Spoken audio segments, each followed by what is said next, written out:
Hoy hace un ratito hablábamos con Charlie Zuboski y él me decía, che, estaría bueno armar como un breve manual, algunos consejos, digamos, para salvar una coalición que está al borde de una ruptura. Cualquier parecido con la realidad corre por cuenta de quien escucha y lo asocia, digamos, no es la intención de este comentario de hoy, ¿no? Pero podemos decir que si queremos hablar un poco de las cosas que ocurren, nosotros tenemos experiencias hoy en la Argentina de dos grandes bloques armados electoralmente por coaliciones, ¿no? Un bloque de centro-izquierda, un bloque de centro-derecha, como Néstor Kirchner quería. Al fin de cuentas, desde antes del 2003, ella planteaba la necesaria articulación en dos grandes bloques de la política argentina, donde seguramente habría algunos puntos de acuerdo, sobre todo en cuestiones muy, muy básicas de la institucionalidad, y después, obviamente, estos bloques expresan o representan formas de ver el mundo. Y son formas distintas de ver el mundo. O por lo menos no son las mismas, si no estarían solas en el mismo bloque. Y la verdad es que, ya que se han puesto de moda estas coaliciones, evidentemente hay algunas cosas que hay que tener presente. Para que no fracasen, para que sean coaliciones exitosas, ¿no? A mi modo de ver, hay una que yo prefiero que sea más exitosa que la otra, porque cada vez que la otra es exitosa, y me refiero a la coalición de centro-derecha, derecha y ultraderecha hoy, al país le va muy mal y le va muy mal a la gente que vive en el país.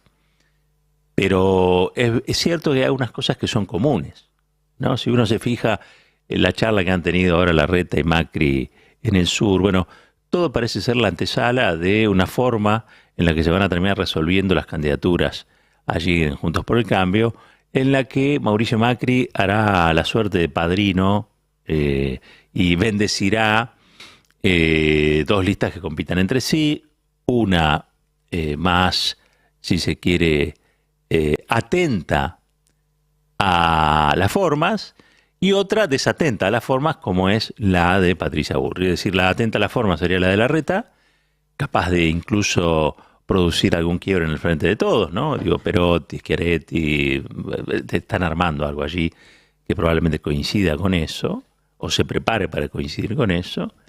Y la otra, bueno, una pata mucho más descarada, que tiene un papel de contención de los votos que pueden fugar por la ultraderecha hacia Milei, ¿sí? El enfant terrible, digo, todo el mundo está preocupado porque le saca votos a alguien. En este caso, estoy describiendo cómo se prepara la coalición de centro-derecha para evitar, ¿sí?, que esos votos fuguen, ¿sí?, que participen, que estén o que sean contenidos o que sean atraídos por alguna de las propuestas que tiene esa coalición. Todo indica que en esa paso van a competir Larreta y Bullrich para ver quién de los dos encabeza la fórmula que reciba la bendición del padrino. Este es un poco el esquema que funciona ahí. Lo del Frente de Todos, ustedes saben, aquí se ha hablado bastante, todavía está por verse, no queda claro qué es lo que va a suceder. Es una situación muy crítica, entre otras cosas porque quieren armar una mesa nacional que la tendrían que haber pensado mucho antes. Bueno, de hecho, hoy me recordaba Sibeira que existió alguna vez esa mesa nacional y que luego se descompuso. Y que todo es culpa de la pelea entre Cristina y Alberto y Cristina. Ahora, eso se habla antes, ¿no? Digo, ¿cuál es el rol? ¿De qué manera? Yo creo que hay muchos vicios de origen en esta coalición que eclosionaron, terminan haciendo crisis. Esos vicios de origen tienen explicaciones que son de todo tipo, obviamente. Una cosa es decidir con los factores de poder a tu favor, que es lo que sucede en Juntos por el Cambio, y otra cosa es decidir con los factores de poder en contra, que es lo que sucede en el Frente de Todos, ¿no? Esta es una cacería constante. No es lo mismo ser presidente llamándose Macri que ser presidente llamándose Alberto Fernández, ¿sí? Y esto va más allá de cualquier cariño o adhesión a la figura de estos personajes. No, claramente son dos modelos de país distintos.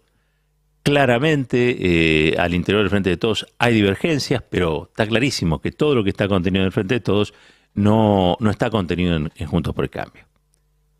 Por lo tanto, estamos hablando de un espacio común, donde hay sectores mayoritarios, hay sectores minoritarios, hay sectores que quieren ir más rápido, otros que quieren ir más lento, hay sectores que tienen un especial, el corazoncito más puesto en el lucro empresario, hay otros que tienen el corazoncito más puesto en los trabajadores, en las trabajadoras, hay gente que no tiene corazón en las dos coaliciones, digamos, pasa eso. Entonces armamos con Charlie así rápidamente un manual con 5 puntos básicos que una coalición exitosa no puede desoír, ¿no? Uno es, por ejemplo, no delegarás en otro lo que puedas hacer por vos mismo o por vos misma. Vamos de vuelta. No delegarás en otro lo que vos puedas hacer por vos mismo o por vos misma. Si tenés, si te da el cuero, si tenés la intención de voto para ser candidato o candidata a presidente, bueno, tenés que hacer eso. No puedes delegar la candidatura a presidente en otro o en otra. ¿Por qué? Y porque la mayoría de las veces termina mal. Punto 2 podría ser de este manual, ¿no? No te pelees nunca con el que aporta la mayor cantidad de votos dentro de la coalición. A esa persona hay que seducirla, a esa persona hay que escucharla, a esa persona que es representativa del grueso de los votantes de esa coalición, hay que darle un trato diferencial, hay que darle un trato especial, hay que atender a sus consejos y hay que aprender sobre todo de esa persona. Es como alguien dirá, pero es obvio. No, miren, estamos en un tiempo del mundo donde las cosas obvias hay que explicarlas también. Este sería el punto 2. El punto 3 yo creo que es trate de hablar de antemano qué va a hacer con los organismos, por ejemplo, de crédito, ¿no? ¿Qué va a hacer con el Fondo Monetario Internacional? Que es un organismo bastante importante como para que una coalición presentada de elecciones sepa, una vez que acceda al gobierno, cuál va a ser la postura que se tiene frente a un organismo de estas características. Es decir, ¿vas a ser amigo del Fondo Monetario? ¿Vas a ser enemigo del Fondo Monetario? ¿Vas a ser socio del Fondo Monetario o te vas a ir del Fondo Monetario? Esas cosas se hablan antes. Hablarlas después es al divino botón. Solo generan problemas.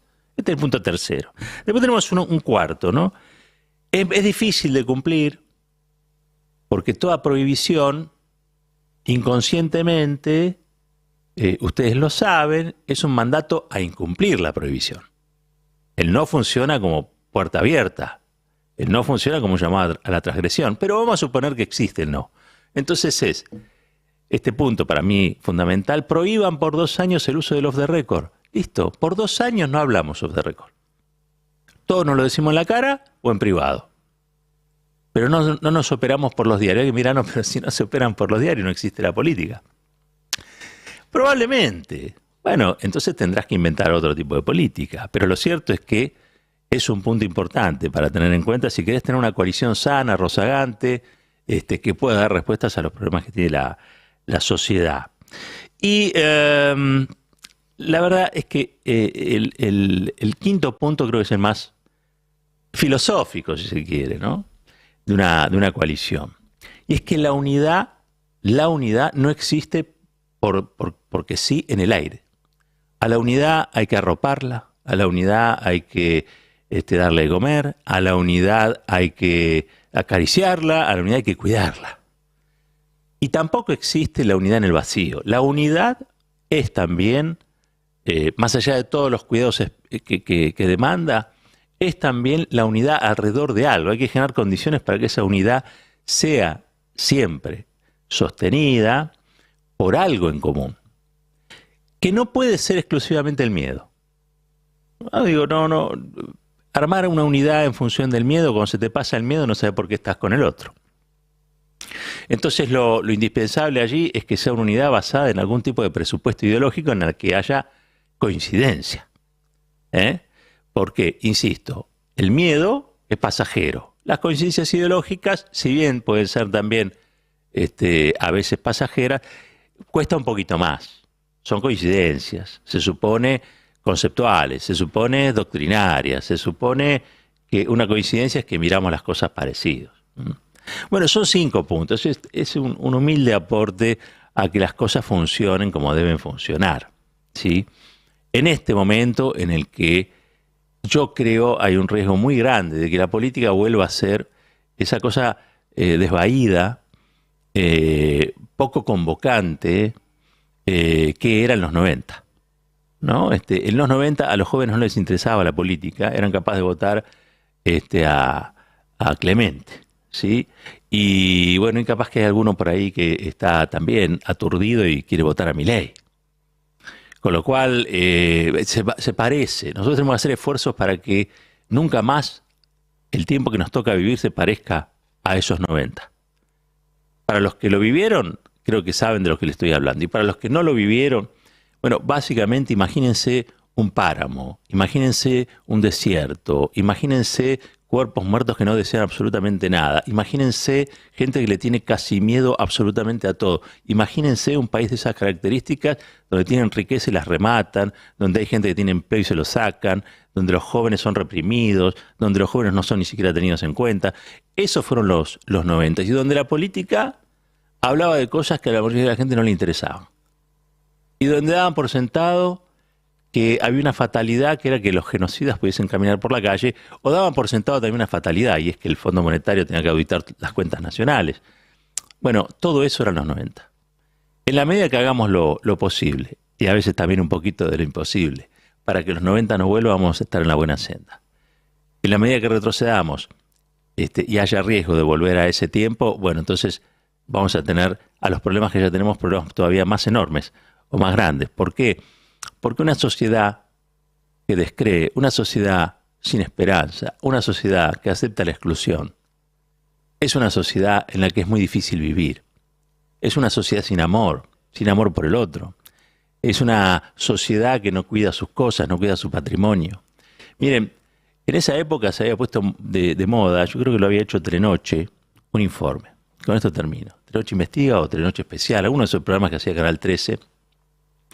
Esto es antes de que el kirchnerismo llegara a la nación, ¿sí? Todavía era un experimento santacruceño.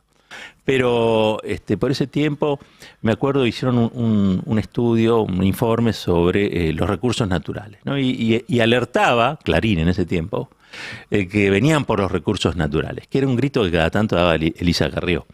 Vienen por los recursos naturales, vienen por el agua, vienen lo que son las cosas, ¿no? Los 90 tuvieron mucho de eso, pero los tiempos que vienen aquí pueden volver a ser iguales o peores, porque hoy también vienen por los recursos naturales. Desgraciadamente, tanto Clarín como Lilita Carrió hoy están en otra película y ya no defienden lo mismo que defendían, pero nos tenemos que ocupar del agua, nos tenemos que ocupar del litio, nos tenemos que ocupar del gas, nos tenemos que ocupar de las cosas que Argentina tiene y que otros pretenden de ella. ¿Por qué? Porque la Argentina tiene esos recursos que otros países no tienen, y si te los van a tratar de sacar de cualquier manera. Y una de las maneras para sacártela es que la política no tenga sentido, que la política no pueda defender esos recursos, que la gente desprecie la política, se aleje de ella, para que no haya en ese proceso ningún control ciudadano y popular sobre qué va a pasar con nuestro litio, con nuestra agua, con nuestro gas, para que la indiferencia ciudadana haga parte del negocio que pretenden las grandes potencias para quedarse con esos recursos. Por eso la antipolítica, que está tan presente en los medios de comunicación, bueno, es algo que hay que combatir. Y por eso es necesario reivindicar la política. Ahora, yo puedo estar acá horas hablando de cómo se reivindica la política, pero si la política se desluce a sí misma, es muy poco lo que yo puedo hacer de este micrófono. Tiene que haber una política que concita la esperanza, tiene que haber una política que vuelva a reclamar el control ciudadano y popular sobre los recursos naturales, tiene que haber una organización, una planificación, pero tiene que haber también las ganas de que las coaliciones sobrevivan. Y para eso, quizá con estos 5 puntitos básicos que recién les contamos, bueno, la cosa mejore. Un país unido por la radio.